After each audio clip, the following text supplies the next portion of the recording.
வேணும்னு கேட்குறோம் அப்படின்னு. அது அவருடைய உரிமை. அதே சமயத்தில் எங்களுடைய தலைவரை பொறுத்தளவில் மார்க்சிஸ்ட் கம்யூனிஸ்ட் கட்சி இருக்கட்டும், இந்திய கம்யூனிஸ்ட் கட்சி இருக்கட்டும், கூட்டணி கட்சிகள் அத்தனையும் எங்களுடைய முதலமைச்சர் அவர்கள் 7 ஆண்டு காலம் ஒரு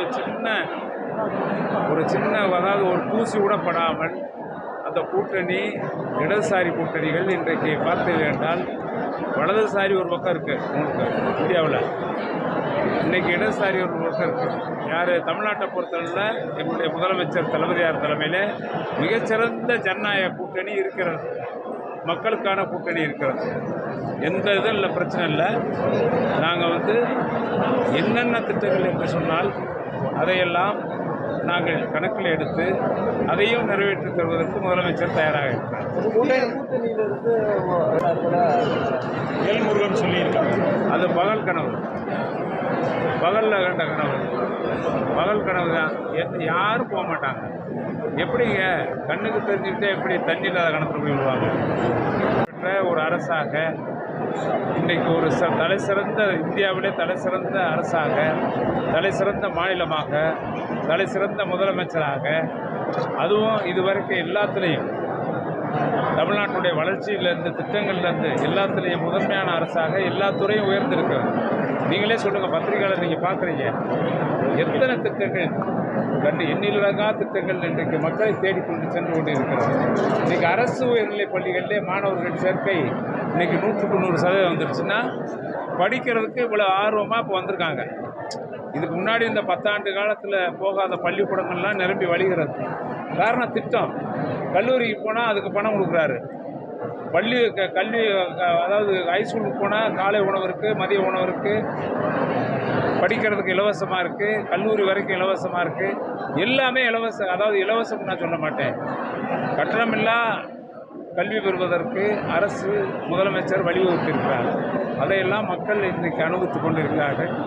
அதிலே கல்லூரி படிக்கின்ற அந்த ஊக்குவிப்பு, அதை புதுமைப்பெண் திட்டமாக இருந்தாலும் சரி, முதல்வர் திட்டமாக இருந்தாலும் சரி, எல்லா திட்டமும் இன்றைக்கி சிறப்பாக செயல்பட்டு 4 வருஷமாக அமைதியாக இருந்த மார்க்சிஸ்ட் கம்யூனிஸ்ட்டு இப்போ திடீர்னு இந்த இதை போர்க்கொடி தூக்குறாங்களே, அவங்க போர்க்கொடி மிரட்டுறாங்களா?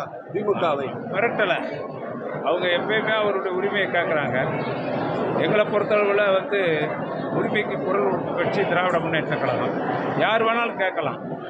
அதையெல்லாம் எங்களுடைய மாண்புமிகு முதல்வர் அவர்கள், தலைவர் அவர்கள் நிச்சயமாக பரிசீலிப்பார். ஆட்சியில் பங்கு சீட்டு அதிகமாக கேட்போம் அப்படின்ற மாதிரி திருமாவளவன் ஆட்சியில் சூழ்நிலை இல்லை. இப்போ நல்லா இருக்க சூழ்நிலை. இப்போ தமிழ்நாட்டில் 234 தொகுதியில் 200 தொகுதி திராவிட முன்னேற்ற கழகம் தான் வெற்றி பெற போகுது. அப்புறம் சார், பிஜேபி கூட்டணியில் அதிமுக பிஜேபி விரித்த வலையில் அதிமுக சிக்கிக் கொண்டதுன்னு திருமாவளவன் சொல்லியிருக்காரு. அதை நீங்கள் என்ன நோடி பார்க்குறீங்க? அது உண்மைதான். ஈடி வரக்கூடாது, ரெய்டு வரக்கூடாது, இன்கம் டேக்ஸ் வரக்கூடாது, சுதாரணமாக இருக்கணும்னு இருக்காருப்பா. கம்யூனிஸ்டாக இருக்கட்டும், விடுதலை சிறுத்தைகளாக இருக்கட்டும், அதிகப்படியான சீட்டுகள் கேட்டு முன்வைக்கிறாங்க. அதை பற்றி எங்கள் தலைவர் பேசுவோம். எவ்வளோ வேணாலும் கேட்கட்டும். இப்போ நான் சாப்பிடணுங்கிறேன், எனக்கு 100 புரோட்டா வச்சு என்ன சாப்பிட முடியும்? என்னால் 2 இட்லி 3 இட்லி தான் சாப்பிட முடியும். நான் எப்படி சாப்பிட முடியும்? அவரவர்கள் தவிர்த்து வந்தார் போல.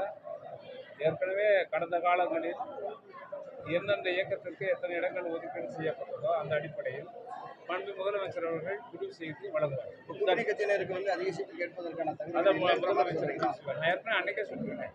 ஒரு நாள் சொன்னேன்லாங்க, எங்க நாயுடு மகாலில் எல்லாம் முதலமைச்சர் முடிவு செய்வார்னு சொல்லியிருக்கேன். இந்த பாஜக யாரும் போக மாட்டாங்க நம்மளை விட்டு. இந்த பாஜக